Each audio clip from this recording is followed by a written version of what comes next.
More than 300 South Korean nationals detained in a U.S. immigration raid are now back home. They were detained during an ICE raid at a plant under construction in the state of Georgia.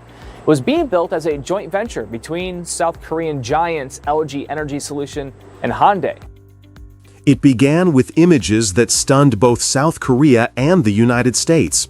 Over 300 South Korean engineers and technicians flown in to help build a state-of-the-art Hyundai and LG battery plant in Georgia were suddenly placed in handcuffs. ICE agents arrived with helicopters and armored vehicles, pointed guns, and detained workers who had no idea why they were being treated as criminals.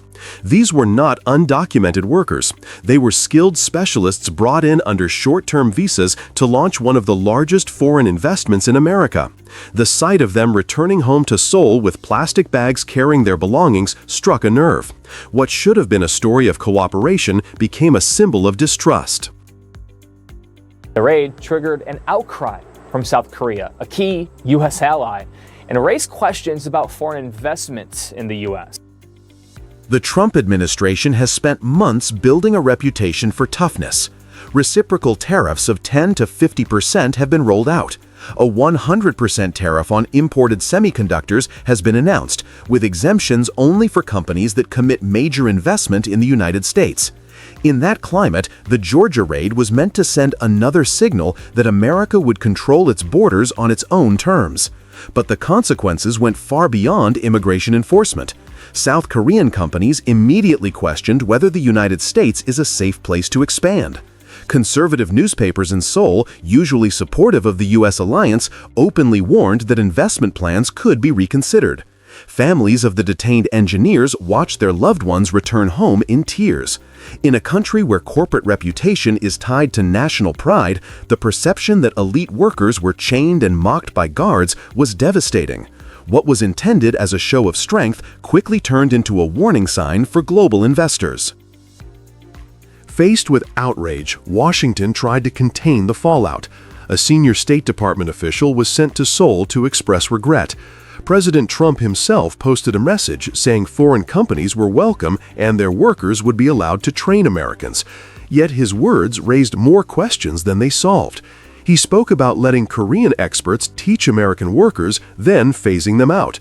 To many in South Korea, this sounded less like an apology and more like a declaration that their people were disposable. The damage was already clear. Public protests in Seoul displayed banners asking whether America was still a friend. Social media in Korea filled with calls for lawsuits against the U.S. government and demands that LG and Hyundai stand firm. Some voices even urged reciprocal measures against Americans working in Korea. Instead of reassuring one of its closest allies, the administration had created a storm of resentment. In diplomacy, words matter, but so do actions, and the actions in Georgia cut deeper than any tweet could repair. The Georgia incident is more than an isolated raid. It highlights the contradiction at the heart of current U.S. policy. Washington is demanding that allies like South Korea commit hundreds of billions of dollars in new investments to qualify for tariff caps. At the same time, it is allowing immigration crackdowns that humiliate the very workers needed to make those projects succeed. For South Korea, which already pledged a $350 billion investment package, the raid exposed the risks of relying too heavily on the U.S. market. For America, it risked undermining the credibility of the promise that the country is open for business. In global supply chains, confidence is as important as capital. Once lost, it cannot be restored easily. The message from Georgia is clear. A policy built on pressure and unpredictability can just as easily backfire. Instead of attracting investment, it can drive it away. Instead of strengthening alliances, it can weaken them. The handcuffs and chains placed on engineers in Georgia may be remembered not as a triumph of enforcement, but as a turning point when America's strategy pushed an ally to question its trust. We turn now to the growing level of economic uncertainty surrounding the North American auto industry. The big three are navigating a new era as they deal with the impact of President Trump's tariff. They had initially said likely a $4 to $5 billion hit throughout the year to their profit. America's auto sector was supposed to thrive under new tariffs. The White House promised factories humming again, with Detroit's Big Three leading the charge. Yet the reality feels very different. Rising costs are squeezing margins, supply chains are uncertain, and investment decisions are slowing down. While U.S. production struggles to find stability, Canada looks increasingly attractive. With CUSMA protections still in place, vehicles built north of the border can reach American buyers without the same risks. It raises a compelling question.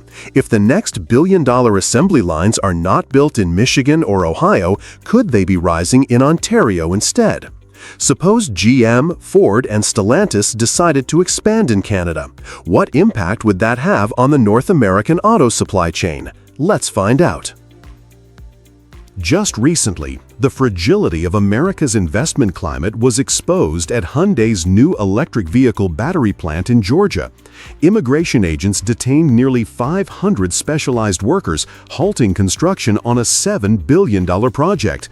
Costs mounted, deadlines slipped, and an effort meant to create thousands of jobs turned into a cautionary tale. For automakers, this was a wake-up call. Tariffs already push up prices for steel, aluminum, and imported parts. Now, immigration crackdowns are adding another layer of risk, making it harder to find and retain the skilled labor that factories need. Instead of an open door, executives see a moving target. Canada offers a different picture. Under CUSMA, Canadian-built vehicles keep their privileged access to the U.S. market. Ottawa's more open immigration approach also makes it easier to bring in skilled workers when shortages emerge. On top of that, Ontario has attracted billions in battery and EV supply chain projects, creating a ready ecosystem. The contrast is clear: instability on one side of the border, predictability on the other. Now imagine that General Motors, Ford, and Stellantis each decide to expand in Canada instead of the United States. A modern assembly line employs 2,000 to 3,000 workers and produces around 200,000 vehicles per year. At an average factory gate price of $30,000 per car, that is about $6 billion of output per plant each year. If all three shifted their next projects north, the United States would lose 6,000 to 9,000 direct factory jobs. Because every assembly job supports several more in suppliers, trucking, and local businesses, the wider loss could exceed 50,000 jobs nationwide. The missed production would be worth roughly $18 billion annually. For Canada, those numbers translate into gains. 6,000 to 9,000 new factory jobs would anchor communities in Ontario and beyond. When the multipliers are counted, the economy could add 50,000 to 60,000 jobs. Canadian auto output, worth about $14 billion only a few years ago, could surge by another $18 billion in a single year. What Washington's policies push away, Ottawa's stability could pull in. The lesson is straightforward. Tariffs that raise costs and immigration policies that shrink the workforce may not bring factories back. They may push factories across the border. Canada's appeal lies not in offering something flashy, but in offering certainty. For the U.S., the choice is whether to adjust course. Stable trade rules and practical workforce policies could restore confidence.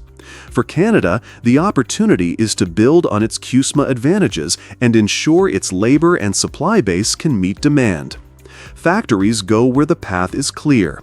If America continues to close doors, then the next wave of North American auto investment may roll north, and the engines of Detroit's future could be heard humming in Ontario. President Trump's trade war not inspiring a jobs boom. In fact, it seems to be doing the opposite. The biggest loser is going to be the American auto sector, American auto workers, and American customers. The United States entered 2025 with a promise from Washington that tariffs would bring back jobs. Factories were supposed to hum, construction sites were supposed to expand, and blue-collar workers were told to expect new opportunities. Instead, the most recent job report paints a sobering picture. The industries most directly exposed to tariffs are the ones feeling the sharpest pain. Mining and logging lost 6,000 jobs in August. Construction cut another 7,000. Manufacturing and wholesale trade each shed 12,000 positions. What was billed as a manufacturing renaissance is turning into a period of layoffs and stalled hiring. This broad weakness becomes even clearer when we look at the auto sector. Stellantis, the maker of Jeep, Dodge, and Chrysler, has become a case study in how tariffs ripple through supply chains and affect entire communities.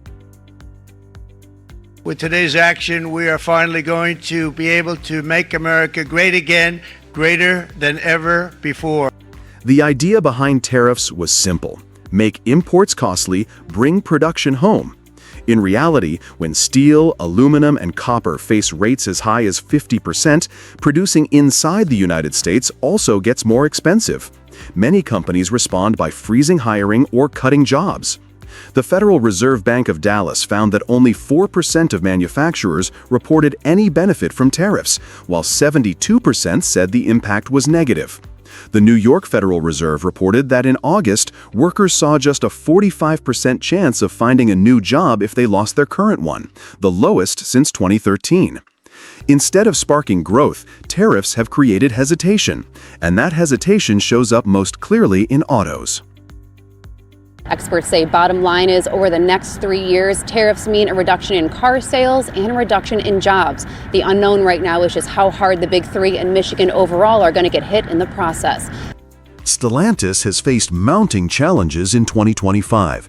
The company reported losses of roughly $2.5 to $2.7 billion in the first half of the year. It also warned that tariffs could add about $1.7 billion in costs by the end of 2025. Production pauses hit multiple facilities. In Canada, Brampton and Windsor saw temporary shutdowns. In Mexico, the Toluca plant slowed output. In the United States, ripple effects spread quickly. Supplier plants tied to Stellantis reported furloughs, and nearly 900 American workers faced temporary layoffs at 5 connected sites earlier this year. These disruptions went beyond assembly lines. Electricians, machinists, and logistics staff all saw their schedules cut back. Higher costs for metals made each vehicle more expensive to build, while tariffs on imported parts disrupted just-in-time delivery networks that the auto industry depends on. Canada, tied into the same North American system, also felt the strain.